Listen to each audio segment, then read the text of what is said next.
Hello and welcome to TheoTrade.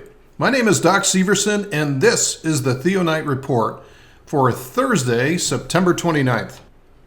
I am doing this video a couple of hours before the market closes today, but right now we have very mild internals, so I don't expect a markedly different close from where I'm analyzing the charts right now. Looking at the S&P, what we've seen here over the last couple of months is just a lot of consolidation. Markets are buying the dips, but they're not buying the highs. They're not buying into the new highs. And I don't know how this logjam is going to get resolved eventually, but we're going to be in a position where very soon we're going to have all three of these time frames, monthly time frame, weekly time frame, as well as daily time frame, fully consolidated. What this means is that the spring is wound up tight on every single one of these time frames, and this is where we get the major moves when we see things like this. So when we have all time frames in alignment, wound up and ready to trend, this is where we start to see some big movements from here. So what we have to do, obviously very carefully in the near future, is kind of box in the price action and watch which direction that this breaks out of. So if we kind of zoom back here, what we can do is on the S&P 500, we have a range that's bounded by, and this is slightly different on the ES futures contract from the S&P cash index, but it's basically going to be from 2100 up to just shy of 2200. Whichever way the price breaks out from here is likely going to stick. Now here's the NASDAQ composite. We have kind of the same situation here, but it's a little bit different. The NASDAQ composite has not waited to break out. It has not waited to consolidate and coil up energy. In fact, right now it's showing absolute exhaustion from this move off of the Brexit low, right? So this is an extremely extended linear move, which is unsustainable in the short term. So while the rest of the market may be getting ready to move, the NASDAQ I don't think is going to have much punch along with that. I think it's any move to the upside at this point, and it more than likely is going to be to the upside as we've broken out now above this enormous cup with handle pattern, and we appear to be moving into all-time new highs. But what these studies are showing me is that if it does break out with the rest of the market to the upside, it's going to be a very shallow breakout because it's just not going to have that much potential to it. Most of the move has already been baked in. And most of the NASDAQ move has been really driven by stocks such as this one, which is Amazon, which has absolutely gone parabolic. It's gone from just in this year, it's gone from about 470 or so up to 850. Not quite a double, but I mean as close as you're going to get to something like that. So it is absolutely, in a technical sense, exhausted right now. It doesn't mean that it can't continue going higher. But what we've found by looking at thousands of these charts over the years is that when markets do finally go nearly almost vertical in their slope, they tend to come back down just as quickly on the other side. So we can look at all kinds of charts, whether it's crude oil from 2008, we can look at silver from 2010, any chart that you mention like this, anytime that we see markets going like this where traders are literally chasing it, the train has left the station, they're just jumping on board, thinking that this is the very last rally, the last stock that they'll ever see rally.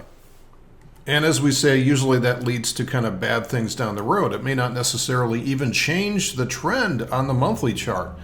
But if this drops from, say, like 900 all the way down to 600 again, it's going to be a very normal retracement, but it's going to feel like an absolute crash. And the percentages will bear that out. So my bottom line is I look at all the charts right now, and we can look at other ones too. We can look at, say, the /YM contract and look at the Dow, see what the Dow is doing, and it's essentially got the same thing going as the S&P 500, staying above 18,000 right now. So looking at all these charts right now, I don't see anything that's wrong with the trend to the upside, but some of the indices and some of the sectors have kind of gotten away from themselves. They've kind of run out of gas and maybe a drag on the rest of the market, which is ready to break. and there's a lot of energy. So when it does start to move in one direction or another, there's going to be a big move behind it. Now, I just want to make an editorial comment for a couple of minutes here. It used to be, when I got into this business a long time ago, that the way that you did things, the way that you found opportunities, was to get a big book of charts delivered to your house once a week, and you'd spend the weekend flipping through them, looking for patterns and looking for opportunities. And it took most of the weekend. The whole idea was to flip through it as quickly as possible and train your eye on how to identify patterns. Everything has changed so much in the last few years that if you can identify an edge in a chart, whether or not it's in a pattern or a specific signal or through an indicator cross, whatever have you, you can basically now set up your platform to go find those for you. So to hunt those down on not only a weekly basis, but also a daily basis or even intraday, depending on what time frame that you want to trade.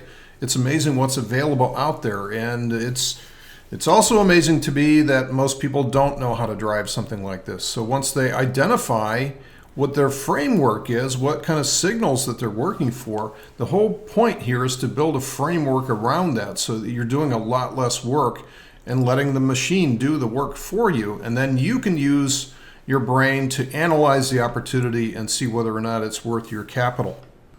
So for example, we could go up here to the scan tab and we can scan against this particular indicator, and I can set up the code so that I'm looking for specific time frames, specific signals here, specific crossovers for this, and just tell the machine and set up any filtering that I want to do around that, or whether it's a technical filter or whether it's something to say, hey, don't find anything if it's within a week of earnings, and then basically turn it loose. Now what I can also do is the output of that scan, I can alert when something changes with that. So I can have it notify me with playing a sound, sending an email, sending me a text message, whatever have you, whatever works for you, so that you can kind of free yourself up so you're not just staring at screens all day long. That is not only is it not healthy, but it doesn't necessarily produce any additional results, right? There's a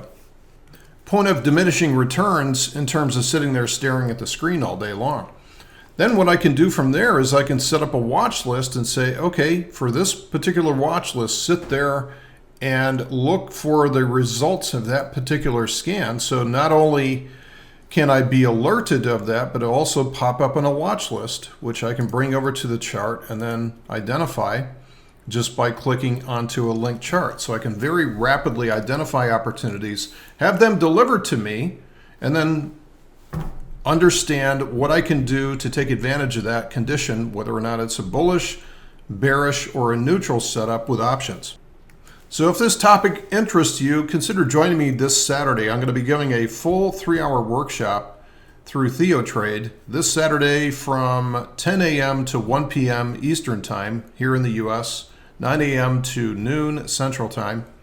And we're going to be talking not only about how to leverage the RSI Laguerre indicator with the embedded fractal in here and use it in different time frames, but also to build an entire framework around setting up scanning, alerting, dynamic watch lists, and understanding this all in fractal time frames and applying this to different time frames of opportunities as well as different strategies that's out there. So it should be a lot of fun, should be very interesting and very applicable for today's market. Hope to see you there. Again, that's at theotrade.com/RSI, and I hope to see you this Saturday. Take care, folks. Thanks for listening, and we'll see you in tomorrow's report.